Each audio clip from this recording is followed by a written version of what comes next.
It's time for the 49ers Rush podcast.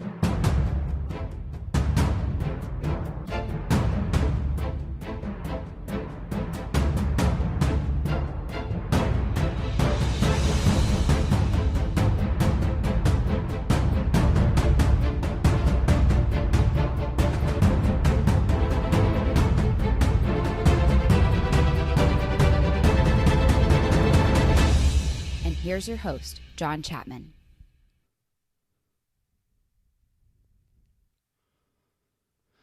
All right, welcome to another episode of the 49ers Rush podcast. I am your host, John Chapman, and hopefully you are enjoying your weekend. It's a little bit of a different weekend, with the 49ers playing Monday night versus the Browns. It kind of puts the schedule off a little bit, but that's okay. Hopefully you're enjoying some college football and some family time. But what we're going to do today, very excited about this episode, turning into probably one of my favorite episodes each and every week, is our breakdown. Finished all of my film analysis, scouting report on the Browns, offense, defense. We're going to go through all that. Players we could take advantage of, players we need to watch out for, different schemes, things that I noticed, tendencies, and all that. So it's going to be a little bit of a long episode, but that's okay. We are here for the 49ers, the first place 49ers. And,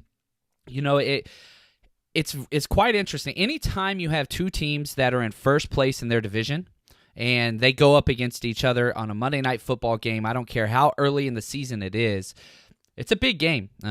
Everybody's going to be watching us. This is kind of, the 49ers haven't gotten that much respect from the national media, which you don't want to put too much stock in anyway. But the idea is this. Every single person that is an NFL fan across the entire United States, including every other team and media person, will be watching this game. It's in the 49ers' backyard. If you want respect, you got to go take it. And that's going to take place this game. Now, here's the thing. The Cleveland Browns are a very, very good football team, but very similar to the 49ers, they are inconsistent and they have a lot of holes throughout their team as far as consistency goes, major injuries as well, which we're going to go through all that. So let's jump in just real quick, and I do want to give a shout-out to DeForest Buckner first before we get started, because he did something last week that I missed. Matt Mayoka pointed this out to me. DeForest Buckner last week, the last game that we played in Week 3, had 10 tackles, 1 sack, 1 forced fumble, 1 fumble recovery versus the Steelers. He is the first defensive lineman since 2001 to do so. That's 18 years. Vonnie Holiday, which is going to be a Jeopardy question one day, was the last player to do so. So just want to say DeForest Buckner, hell of a job as always, and it is awesome to have Defo back playing like a, defensive player of the year candidate. He's definitely outside of that perspective and conversation right now, but he is elite, and it's wonderful to see him put up these types of numbers and these types of plays. So a couple things that I do want to say. I always get in trouble. I never do this, but please hit the like button on this video. It does help with viewer counts and the algorithms and all those things. And if you have not already, make sure you hit the bell on YouTube or Periscope, Twitter, and also, new announcement, the 49ers Rush podcast has now moved on to Twitch. Goodness, the young people are going to start turning into this show. I don't know what to do, but we are constantly trying to do everything we can to improve this podcast and make it more available to everybody else. So, and also while I'm on this page, you check out my new t-shirt design, the 49ers Rush podcast. Head over to ninersrush.com, click on gear, designing a whole bunch of t-shirts to throw up there. If you want some gear, a couple of people asked for it, so I thought I'd throw that up there as well. Now, let's jump into exactly what is going on with the 49ers and the Browns results and all those things. So the Cleveland Browns are 2-2. They're tied at the top of their division, but they are currently hold first place just because they have the head-to-head win over the Baltimore Ravens, who are also 2-2. This will be our third team that we have played out of 4 in this division. Cincinnati, we've already played Pittsburgh and now the Browns. We have the Ravens to come as well. But they blew out the Ravens last week, 40-25 on the road. It was in Baltimore. They also played one of our division rivals, the Rams, and lost by 1 touchdown. Blew out the Jets, and then they got destroyed, humiliated by the Tennessee Titans in Week 1. So we have a team that is up and down for sure. And they have a lot of injuries. The 49ers, every team in the NFL can say, yeah, we have some major injuries. the Browns are of no exception there. We could talk about the Ahkello Witherspoon injury and how that's a big deal. They're missing both their starting corners. So Denzel Ward and Greedy Williams are both out of this game. So they are going to be playing with a backup secondary. David Njoku, their young tight end that's played very, very well, he is on IR. Kristen Kirksley, their linebacker, on IR as well. Jarvis Landry, who we weren't sure was going to play, he got a concussion late in the game last week whenever he put up over 160 yards. But he has been cleared. He was cleared as of Friday. And the interesting thing about all these injuries is it's affected the Vegas lines, a very small amount, but the 49ers were 3.5-point favorites. That moved to 4 points, up to 4.5 or 5 points on some betting sites that I've seen, as soon as they announced both corners for the Browns are going to be out. So my bookie, they have the best terms for the 49ers. So again, my bookie is what I strongly recommend. I'll be going over a couple of bets. The over-under is 46.5 points. I bet the over big time on this game, especially with 3 of the 4 starting outside corners being out. There's going to be some big plays in the passing game. I can assure you that. With both of these offenses, you're going to have Odell Beckham going against Emmanuel Mosley on the outside to start the game, his very first start in the history of the NFL. And who does he get to go up against? Odell Beckham Jr. So definitely not the way you want it written out, but it's the same way on the opposite side, right? So I'm betting the over. If you haven't already, head over to mybookie.ag. Use promo code 49ers, 49ERS. They have everything you need there. They have some insane props up, a lot of different stuff going on. So please, mybookie.ag, whenever you bet and you win, you get paid. Very easy to get money in and out of there. There's a lot of stuff that you can bet on. If you go to their props builder, there's about 70 different bets alone just on the 49ers versus the Browns game. So mybookie.ag, go down to props builder, and you can bet on all these crazy things. And if we allow Vegas, who spends more time and money on these prediction processes than anybody else. The one thing that we have to take away from this, George Kittle is going to have a monster game. They have eliminated almost all bets with George Kittle that are just not asinine. So yeah, you can't find a bet with him getting 7 or fewer catches. It's 8 to 10 plus catches. It's 90 to 120 yard plus. It's 1 to 2 touchdowns plus. They are petrified of what George Kittle is going to do, Vegas, and it's almost like they're eliminating these bets because it seems like this is going to be Kittle's played amazing. I'm not trying to knock him, but from a fantasy standpoint or statistical standpoint, perhaps not. He's the number 1 player in all of the NFL, according to Pro Football Focus, across every single position. So it's interesting. We'll just have to kind of see what's going on there. So we've got a lot of stuff to get to. There's a couple questions that I want to get to on Periscope, Twitch, and YouTube. So please at me on there if you would like me to read your question. I'd like to get to as many as possible. Here we go. First question, is stopping the run key to winning? And can we? I don't think that it is. I think that you can beat the Browns without stopping the run. You have to make them one-dimensional, and they want to pass for some crazy reason. I don't understand why. Their O-line is awful. I didn't use abysmal, for those of you paying attention at home. I stayed away from the word abysmal. I will try not to use the word abysmal. I know I used it 3 times on purpose there. But anyway, they love to throw the ball. They are 21st in the NFL on rush attempts. They don't like to run the ball. They run to set up the pass, but it's every team in the NFL tries to do that, but they do it very poorly. They throw the ball way too much. So they are 16th in pass attempts and only 21st in rush attempts. So they're going away from their strength, which I'm not a Freddie Kitchens believer as far as play calling or coaching or how he handles the media whatsoever. But we will see what they can do. They do have a lot of top-tier talent at those skill positions. The offensive line is suspect at best. Definitely not a good offensive line, but with Odell Beckham, Jarvis Landry, Nick Chubb, Baker Mayfield, their highlight reel waiting to happen. And we saw that happen last week versus the Ravens, who, got to be honest with you, the Ravens are not what the Ravens used to be. They are not a good defense whatsoever, probably bottom 6 or 7 in the NFL. So you see those numbers get put up against the Ravens, and automatically everybody's like, whoa, what's going on here? Look how great this team is. No. You go back and look at what the Ravens have done this year. They're not very special. So the 49ers will be the best defense that the Browns have gone up against, even without one of our stud corners. So what players on offense and defense will likely have the best game? I'm going to conclude the episode with this, with my prediction. So I want to jump into now just my scouting report and the history of this matchup. We're going to go through defense, then offense, and then at the end of the episode, I'm going to cover everything about just my predictions for it, MVP, offense, defense, scores, all those things. So history of the matchup, the 49ers are on the short end of this.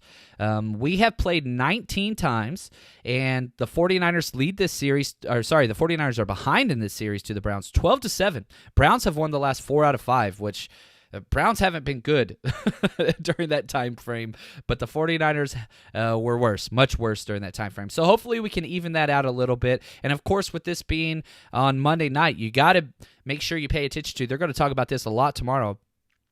This is the 49th game that the 49ers have been on Monday Night Football, and they have been on Monday Night Football more than any other organization. They have the most wins on Monday Night Football, and with us being 3-0 against another top-tier team like this that's in first place of their division, the Browns, everybody assumed their odds to go to the Super Bowl were bonkers. It didn't make any sense. They were like the 4th or 5th most favored team in the NFL. I thought they were way overhyped, but this is what happens in, how do I say this? The common NFL fan looks at quarterback, wide receivers, running backs. That's what's huge. And they don't pay attention to offensive line, secondary, things like that. And the Browns are awful in that. So it's funny. My 11-year-old asked both my kids, my 11 and 16-year-old, who they thought were going to win the Super Bowl before the season started. And my 11-year-old, who I would equate to probably a little bit more knowledgeable than the common NFL fan, not insulting anybody listening to this. Obviously, we're not common fans here.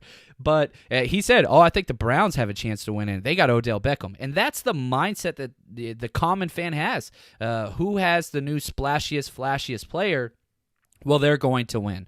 But the NFL's won in the trenches, and I think the 49ers have an advantage in both of those. So let's jump into the defense and talk about scheme, strengths, weaknesses, and all that.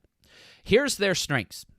Their defense is designed with a very, very strong defensive line. There's probably 3 or 4 teams that can compete with the 49ers as far as defensive line depth, and the Browns are definitely one of those. You have Myles Garrett for sure, who we're going to talk more about in a little bit, but Larry Ogunjobi, Sheldon Richardson, who has just plagued the 49ers. No matter where he goes, he has his best game of the year against us for every damn team he's played on. I'm kind of worried about that matchup, to be honest with you, but they've got a lot of talent up front, and because of that, they force a lot of turnovers. They have forced 3 turnovers in back-to-back games. They get a lot of pressure on the quarterback, so they've had 13 total sacks. Myles Garrett has had 5 of those. They've had 72 total pressures. Myles Garrett has had 18 of those. And whenever you match up, their best player on their team is Myles Garrett. He's better than Odell Beckham. He's better than Chubb. He's better than Mayfield. He is the best player on their team. He is going against Justin School. Now, the good news is Justin School got his feet wet, so to speak, last week or 2 weeks ago with his first start. Played relatively well. First 3 quarters, great. Last quarter started to fall apart. We put him in a little bit more solo matchups. He got taken advantage of. 3 penalties within a span of about 12 offensive plays. So now he's going up against a Defensive Player of the Year candidate. What is it that Kyle Shanahan... I put a lot more weight on Kyle Shanahan than I do on Justin School, because School cannot win a one-on-one matchup against him in pass protection. It's not going to happen. If we leave him one-on-one and we're doing 3+ second dropbacks, play action stuff, it's going to be bad. But Kyle Shanahan, it's up to him. He's had 2 weeks to scheme this up, making sure that he has adjustment, he has protection, he has all of these different things on that side. Are we chipping him with a tight end or a running back? Are we bringing Juszczyk over there? Are we sliding protection to help create that? Are we bringing a tight end alignment over there? There's going to be lots of different ways that we're going to do that. And again, this is the chess versus checkers kind of mentality. Yeah, you look at it on paper and you're like, whoa, Myles Garrett versus this guy, Justin School, one-on-one, it's going to be a bad game. But How can we handicap him and make sure that Myles Garrett doesn't destroy the game? Myles Garrett's going to get his, okay? You're talking about a guy that's got 5 sacks in 4 games. He's going to get sacked. You just have to understand that's going to probably happen going against this player. But if it's that, we can still get by with it. Look at what happened with the Steelers in week 3. Our game plan was to help Justin School and allow TJ Watt to go crazy. And TJ Watt did, but he didn't take the game from us. So it's going to be a very similar mindset to that. Now, weaknesses on this defensive side, so many missed tackles. They are very undisciplined. They're poorly coached. Their alignment and running lanes are not sound. Their gap integrity is not there, especially since they're missing one of their starting linebackers in Kirksley. But they missed a lot of tackles, 35 total through 4 weeks. That's an average of just over, man, my math is awful, but just under 9 missed tackles a game. That is awful defense. So curious to see, we have guys like Mostert and Breida and Debo that can and Kittle, of course, that can force so many missed tackles. So if we can just spring a couple of those plays for big time plays, that's going to be wonderful to see. And of course, their secondary is not great to start with. They traded away a few different safeties, but Demarius Randall's kind of injured. He's not doing great. They're missing both their outside corners. This is an injury-plagued secondary that's going to cause a lot of problems for how they're going to call things, because they're not going to be able to bring a whole bunch of blitzes like they like to do. So again, we get into their tendencies. Versus Baltimore, they blitzed 14 out of 39 times, which is an alarming, very, very high rate. But versus the Rams the week before, they only blitzed 8 out of 42 times. My guess is we're going to see a closer number to that. I doubt they blitz more than 10 times, because when you blitz, you're rolling the dice. Because what you're doing is you're playing man across the... If you bring 5, more than 4 guys, that's going to put a bunch of man coverage on the back end. Now, the one thing I can say about their defense that they do a lot of times is there's a couple different terminologies for what they like to do. They like to play man-free or cover 1. There's lots of different things you can call that, where basically it's a single high safety, but it's not a cover 3 mentality like what the 49ers do, where the safety is just responsible numbers to numbers in between the field. Rather, they just play press man, even with their crappy replacement corners, but the safety has the entire back end, and he reads the quarterback's eyes. So Jimmy Garoppolo is pretty good at setting up the safety the way he wants to on those deep reads, but outside of the numbers is going to be wide open. This is Deebo Samuel territory. This is Marquise Goodwin territory. Those are some major options that they have available for sure. Now, again, traditional 4-3, cover 2 is what they like to do, and they like to roll one of the safeties down, very similar to us, to bring pressure or to match up man-to-man with one of the tight ends. They don't like leaving their linebackers matched up with backs and tight ends, but it seems like if you just motion them once or twice, you can create and manipulate, dictate your coverages that are coming your way. It was so funny. On so many plays, not so much that they don't know what's going on, but it's very simplistic. And so the defense would come out, and you could see what they were trying to do. Okay, they're trying to isolate their safety on the skill running back or tight end against the Ravens. You could see it. They'd motion twice, and then they would check out of it. And so once they did that, the Ravens would snap the ball, and then it'd be one of their linebackers on Mark Andrews, their stud tight end. So nobody is better with pre-snap motions than Kyle Shanahan in the NFL, and I mean that. It's not even close. So Shanahan's going to be able to create, especially with an extra week, the mismatches that he wants. And if we can get Kittle matched up with these backers, then it's going to be fun. I am pretty excited about what's going to happen here, because I really do believe the 49ers are the more complete team across the board, and I also believe we have a much better coaching staff. So there's a lot of stuff there that we're going to be able to do. We're going to make this happen. Let's see here. This is a good question. We got to blow this up. I'm going to make a mess in my pants. Michelle is going to have a tough time doing the laundry Tuesday to watch. Just wait and watch. That is awesome. There is more on this game There's more on this game than any game I can think of in the past 6 years. You're going all the way back to the Super Bowl appearance that we made with Harbaugh. Since then, this is it. We're 3-0. Again, I talked about this on the previous episode, but 3-0 teams have a 75% chance to make the playoffs. 4-0, 83%. This is huge. We win this one. It's going to be hard to keep everybody from running to Foot Locker or wherever to buy all those Jimmy Garoppolo and Kittle jerseys. We are about to get some bandwagon fans, so we will see how it's going to happen. Is Tevin Coleman due for a big game? Tevin Coleman, I'm not sure is going to play. I understand the videos out there of him practicing. He's had limited practices. There's no need to rush him back with what we have. Now, if he does play, my assumption is he would be the third guy out there this week. I still think that it would be Breida first, 100% to be Breida first, then Mostert, then Coleman. But I think they're going to give one more week because, again, it's going to come off of a short week because we're playing Monday, Sunday. So we're going from 15 days between games to 6. So it's going to be even shorter. So if he's 100%, then yes, obviously you want to put him out there. But the main reason why I want to say he is not, because I think that we would have waived Jeff Wilson if he was. I don't think that there's a reason really to keep him on our roster if we're going to have those three guys. I just don't see it. I understand he's been very, very effective in goal line procedures. I get it, but I don't think that's going to happen. So personally, if I was betting right now, I'm going to say I don't think that he's going to be active on game day, Tevin Coleman. I just don't see it. Do you think Jordan Matthews will be active, or is it too soon? I do not think it's too soon. He knows the entire playbook.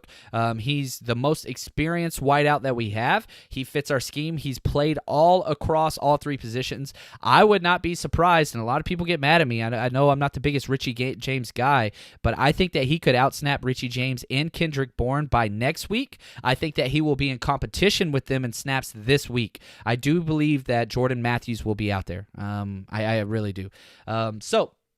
At John Chapman, I respect this podcast. Thank you very much.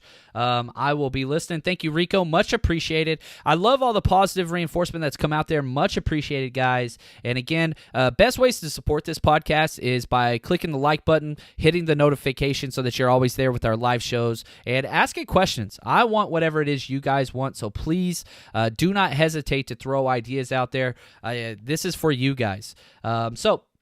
Will we finally play a clean game as opposed to sloppy turnovers? Absolutely not. This is not the game to clean everything up. I wish that was the case, but as I said a while ago, you look exactly at what the Browns have been able to do on a defensive side. Olivier Vernon, I haven't even talked about Larry Ogunjobi. They are going to cause problems. They are a havoc defense, very similar to our defensive line as well, and they force turnovers. And we know the 49ers have caused we give away turnovers. So just some things to look forward to, but I do not think that this is one of those games where we have no turnovers. They're going to get to our quarterback. That's now.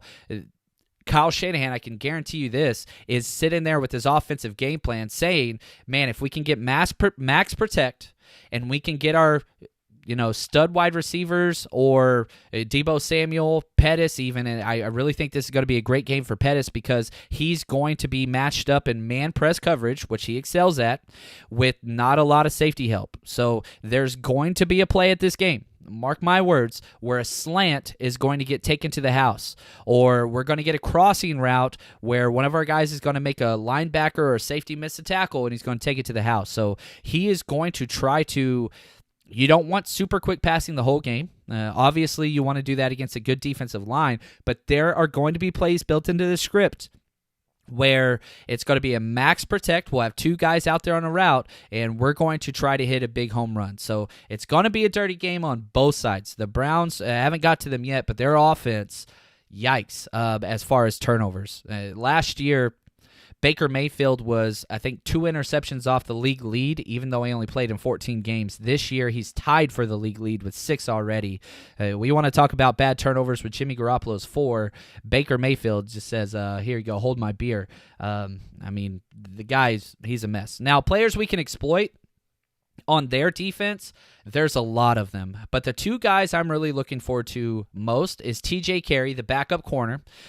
He has allowed 19 catches on 25 targets for 3 touchdowns and 125.5 passer rating. And then their safety, Jermaine Whitehead, he has just been bad across the board. 6 missed tackles alone, 3 touchdowns allowed, 4 penalties. And if we get that space, you're going to see a lot of defensive holding calls. You're going to see a lot of defensive pass interference calls, and we're going to see a lot of penalties. This is going to be an ugly game on Monday night. I'm telling you right now, it's not going to be one of those just back and forth touchdowns. It's going to be defensive penalties. It's going to be missed assignments. This is what the game's going to be. So take that for what you want, but if you're wanting this game to be, look, we're a perfect team, we're not. We're not a perfect team, and we sure as hell aren't going to be able to act like a perfect team against this talent, against the defensive line talent or the skill position talent. They're going to force missed tackles. That's how they've drafted and traded to build this team,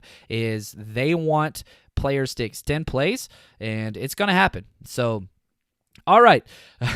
Oh, man. Angry Potato, awesome name. How worried are you about them putting Dante Johnson in?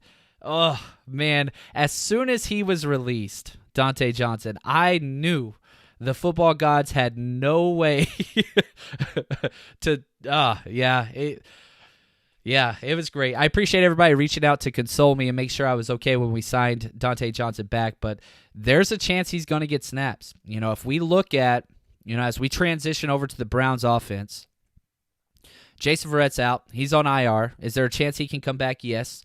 You only get to bring back 2 players, and if we have secondary guys like Mosley that respond, that makes bringing Verrett back less likely, even if he does get healthy. Personally, I would like Verrett to come back at some point. You don't want him ending a season, whether he stays with the Niners or not, regardless, the way that he did. And nobody wants to go out that way, and I hope that he gets an opportunity to kind of reclaim some of that confidence.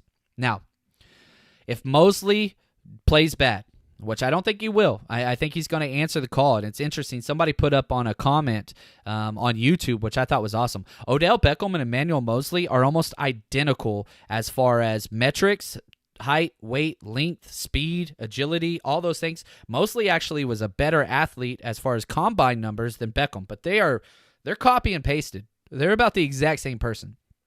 So we'll have to see how he plays. He is an undrafted free agent. He was last year, so it wasn't drafted, but he has played very, very well. Now, if he plays bad, I do believe Jimmy Ward is the next one to go in over there. If that still doesn't work, then I think you look at DJ Reed. If that doesn't work, then it's Dante Johnson time, and it's just going to be sadness from the Chapman experience. As soon as he goes in, I'm just going to kill a half flask of whiskey. I'm telling you right now. Let's see here. John Chapman, who should the Niners re-sign first? Sorry, it's early, but no. The cap is huge moving forward. The 49ers don't have a lot of cap space going forward. Personally, I want to reward the locker room for being the way that it is, and I think that starts with DeForest Buckner. Get him his deal. Now, obviously, George Kittle is huge, and the quicker you can get him to an extension, that is very, very important. But Buckner, he should be the guy personally. So those are your 2 priorities, Buckner and Kittle. After that, we could deal with whatever. But I do not want to give any money out to anybody because those are the 2 most cornerstone pieces that we have on this team, and I truly do believe that whenever a team rewards those guys, everybody else has this mentality, they take care of their own. These are guys that were drafted and developed and have constantly produced on some very bad teams. You do that, it builds morale, and the 49ers locker room is one of the best in the NFL right now, and we could, with Stefon Diggs or Jalen Ramsey or Antonio Brown, all these new, hey, should the 49ers get this guy? The answer is always, yeah, you should, but what's the cap? And 2, will this be detrimental to morale on the team? And with these 2 guys, if you extend them, that morale will be increased. So take that for what you want. Now, here we go. Would you rather have Ward start at free over Moore? I would not. Not yet. I think that I want to see Tarvarius Moore if he can improve, because from a passing standpoint, he's been great. However, from his pursuit angles and tackling, it's been rough. So we want to see that get improved, but we'll just have to see what happens. No, I want more to be out there, but you've got a short leash at your free safety, and you've got a short leash at your right corner. And one of those guys starts getting suspect or confidence starts to shake, you throw Jimmy Ward in there. And this is what Jimmy's role should be, Jimmy Ward, on this defense. I don't think he should be a starter ever. I really don't. I think he is the guy that comes in, kind of your sixth man in basketball, to adjust with when you need it. People are going to have bad games. So whenever that happens, I want to see him jump in there. Let's see here. Come through and watch the beatdown with LA next week. Oh, yeah. I am taking the entire Chapman clan out to the game here in LA next week. We got our tickets just a few days ago, so really, really excited about that. We'll be out there supporting all the Niners gear we got.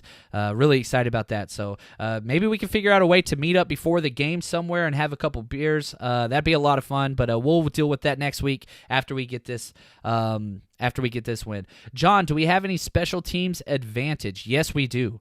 Big time special teams advantage in every single phase of the game. Kicking, punting, both not close. Our coverage unit is one of the best in the NFL, and that's one of the things that's different about the 49ers. I would not take any, whether that's the offensive groups. I think the 49ers have the advantage. I think we're much more of a complete team because of the offensive line. I would not take the defensive group. Even though their defensive line is great, and Myles Garrett's probably the best player on either team, whatever, on a defensive side, fine with that, that's fine. I prefer the 49ers defense. We have so much more depth and top-tier talent. Our linebackers are great. Our defensive line is great. Our secondary, we're missing one part. You could say whatever you want about the free safety, but I'd prefer both of our safeties to theirs.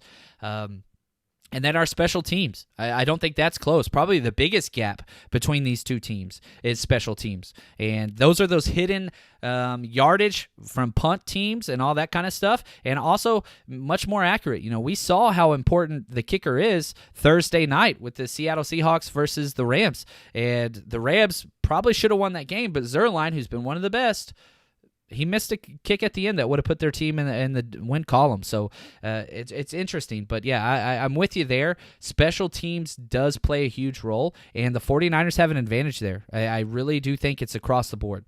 So let's jump into the offense now for the Browns, and let's talk about their strengths and weaknesses.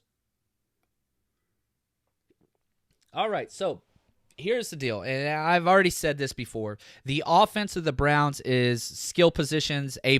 They are building a fantasy football team. That is their goal, and they're good at it. Now, outside of that, there's not a lot to talk about besides only one lineman, and that's Joel Bitonio, their guard. He is great. He's one of the best offensive lineman in the entire NFL. He was a tackle that transitioned. They moved him into guard out of Nevada. I was really, really high on this kid. He's been wonderful. Now, their weaknesses, Baker Mayfield. And I get everybody wants to talk about how, man, Baker should have been Rookie of the Year. He shouldn't have been. But was he the best quarterback last year out of the rookie class? Yes, he was. No doubt about that. But he holds the ball way too long, and he's not an anticipation thrower. He wants to wait till he sees it, and he was the same way in Oklahoma, and then let it go. And because of that, Pro Football Focus has attributed him with 4 sacks as his fault because he holds the ball way too long. He feels he can scramble around and make plays, but the problem is with that offensive line, you really can't do that. He's always been the best athlete on the field in college, not the same thing at the NFL level. Offensive line is a huge weakness, okay? I'll go through 3 players that we are going to exploit big time. Eric Kush, their right guard, he's allowed 11 pressures. Justin McCroy, right tackle, and Chris Hubbard, right tackle, they've both kind of been traded in and out.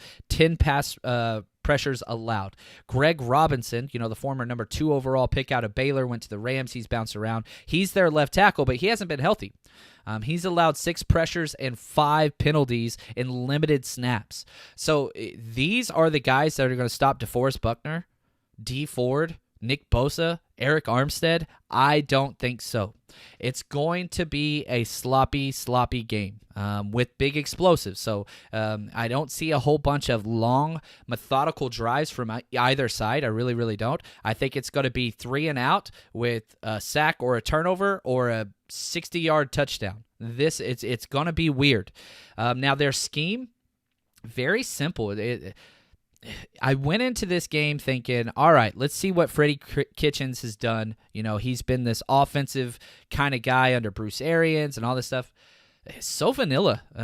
There's a lot of kind of misdirection trick plays in the passing game, but their offensive scheme is, the whole time I was like, man, this is a Kyle Shanahan light system. It's almost copy and pasted from what Kyle Shanahan does, but without all the wrinkles to create mismatches. They do a lot of 11 and 12 personnel. The first number is how many backs, and the second number is tight ends. So 11 personnel, 1 back, 1 tight end, or 12 personnel, 1 back, 2 tight ends. Chubb is the key to their running game and their passing game. He is amazing in pass protection. So you have their offensive line, which is very, very bad, but Chubb steps up very often to bail out Baker Mayfield. So whenever he's out there, you can't really get a good feel for if it's a pass or if it's a run play just by their personnel groupings. You can't. And with Dontrell Hilliard's probably going to be out there third down back, Chubb's going to play probably 95% of the snaps. Zone blocking scheme, as I said, but again, very, very simple. It's not very difficult to read. They don't really do a lot of pre-snap stuff to set up better blocking angles, which I don't think their coach knows how to do. And their passing routes, it's all rub and pick routes. So again, it's going to go back to a lot of penalties, which they've been called for a lot of times, offensive pass interference, things like that. It's going to happen again.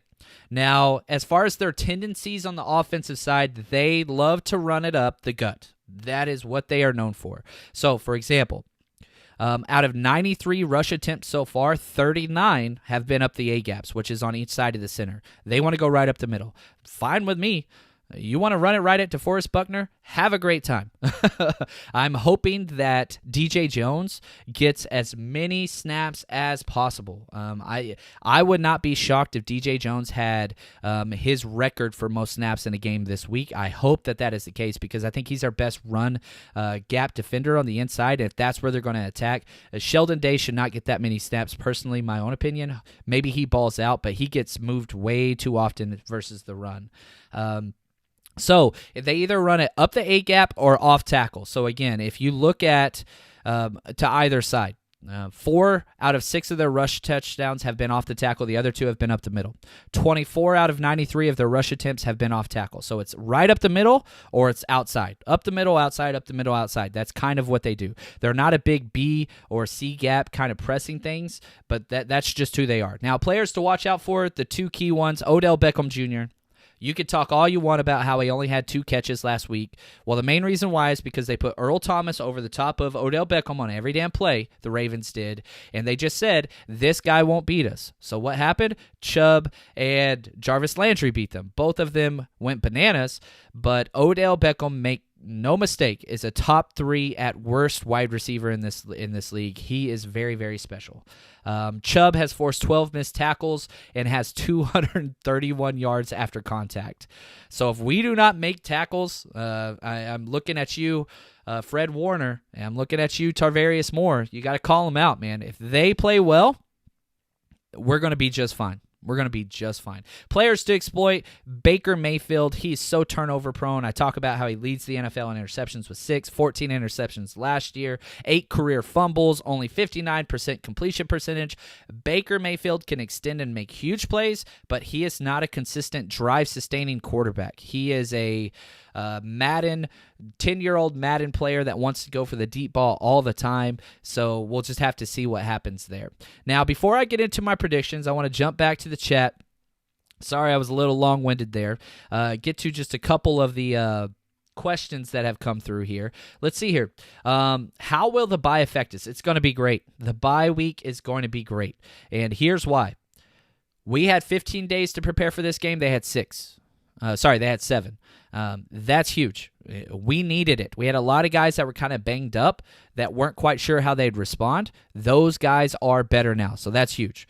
With Fred Warner being picked on, what can we do to scheming-wise to help him? We did this a little bit last week, or in week 3, because the goal of the Steelers was to get James Conner matched up with Fred Warner in the pass game. Fred Warner's great versus the run. He's suspect at best versus the pass game, which is crazy because out of BYU, all the acclaims was, man, this guy's going to be killer in the passing game. But he's allowed like a 90% catch rate through 3 weeks. Hopefully he gets better, but he's got to do something.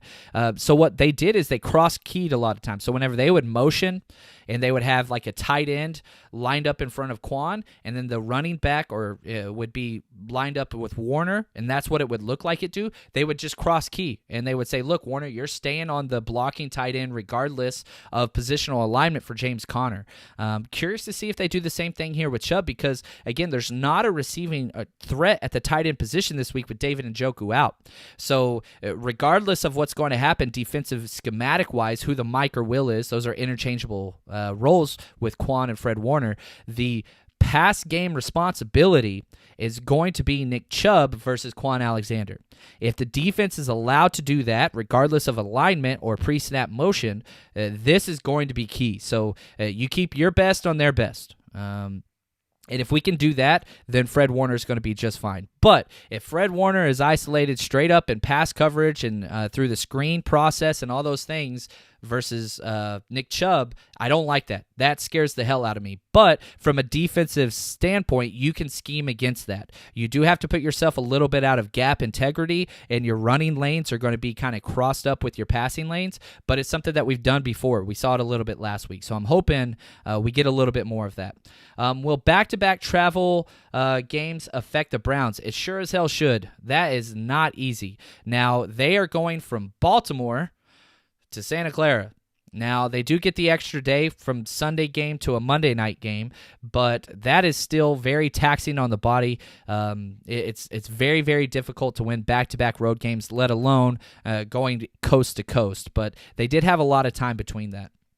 Will Jordan Matthews have an effect on the game? Talked about this earlier, Joey. Yeah, I think that he will. I wouldn't be surprised if he gets the kind of 4th or 5th most snaps at the wide receiver position. I could see Kendrick Bourne or Richie James getting less snaps. Let's see here. How do you feel about Chris Sims said about the Browns OC versus Shanahan's? I did not see this quote, but I'm assuming Chris Sims said Kyle Shanahan is the much better guy. Him and Shanahan are like former roommates. They love each other. I'm not the biggest Browns OC guy. I'm not a Freddie Kitchens fan. Personality-wise, scheme-wise, play-calling-wise, I just no. Just no.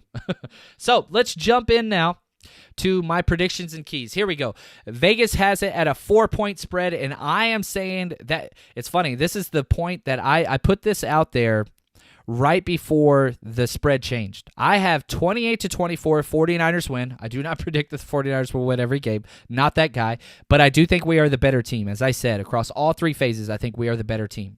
Now, a lot of turnovers. I think there's going to be 5 total turnovers in this game, and I don't think that determines who will win. As we've seen before with the 49ers, we can win the game and lose the turnover battle, which is just absolutely against everything that's happened in the NFL before. But this team is dynamite whenever it comes to total yards put up and defensive yards not allowed. So because of that, I think that we could still get by losing the turnover differential. The offensive MVP is going to be George Kittle. He's going to go off. I think the minimums, these are minimums that I'm putting on here. 7 catches, 105 yards, and a touchdown. My bookie won't allow you to bet anything under those numbers because they just expect him to go off. So, defensive MVP, I've got it narrowed down to 2 guys, and let me explain each one of these why I think this is the case. Nick Bosa or Richard Sherman. Now, here is the formula that I have for the winning whatever. 7 is the number I'm looking for. Now, what does this 7 number mean? Here's the deal.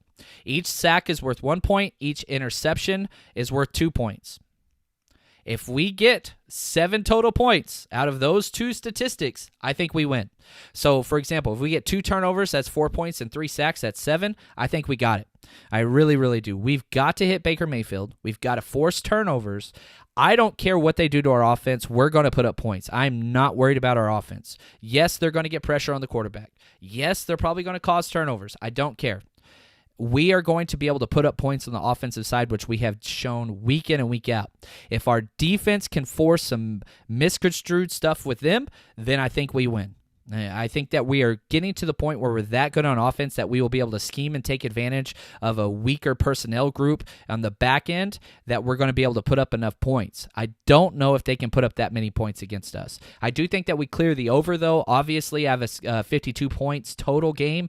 The over-under is 46.5. I did bet the over this week on my bookie, so if you want to head over there and bet with me, that's what I've put up there. That's kind of how I see it. But anyway, we'll be back very, very soon. Man, Monday night, I will be doing a live episode afterwards. It's going to be a late Monday night, but that's okay. So please make sure that you hit the bell on YouTube, Twitch now, or Periscope, Twitter, wherever. Make sure you hit the notification bell so when we go live, you don't miss it. And I will be back with you guys in 2 days. Enjoy the rest of Sunday football and Saturday football. And as always, stay strong, faithful.